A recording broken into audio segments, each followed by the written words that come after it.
A 5 to 6 mile long ice jam on the Boyne River continues to plague the town of Carman. A state of emergency was declared yesterday as severe overland flooding closed many roads in the area and threatened dozens of homes. Mayor Bob Mitchell has an update on the situation.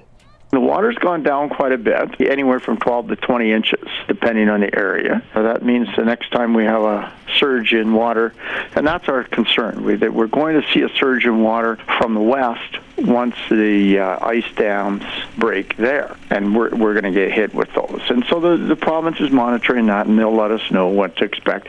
Our hope is that the water levels go down enough in town that we have the capacity. It'll just spread out, and we should be good. Meantime, the flooding has taken a toll on the town's infrastructure, forcing residents to limit their use of the systems. Mitchell says the issues first started at the water treatment plant. Of course, the turbidity of the water is such that we can't treat the water, so we had to shut our water treatment plant down, and we get the water from Pembina Valley Water Co-op, which is fine, except that we had 3 water line breaks overnight, and as a consequence, we've run our system and Pembina Valley Water Co-op's pretty well out of reserves.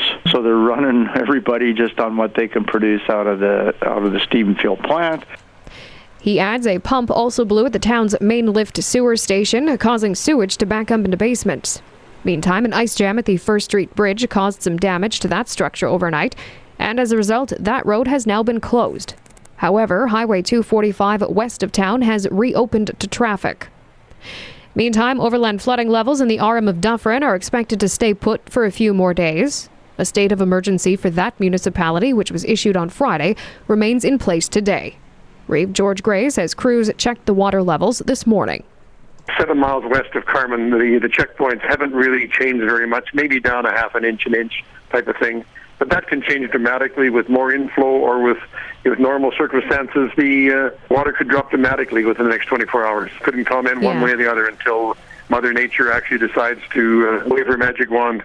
Gray adds about 20 to 30 miles of rural roads were washed out over the weekend, resulting in classes being cancelled at area schools because buses couldn't travel.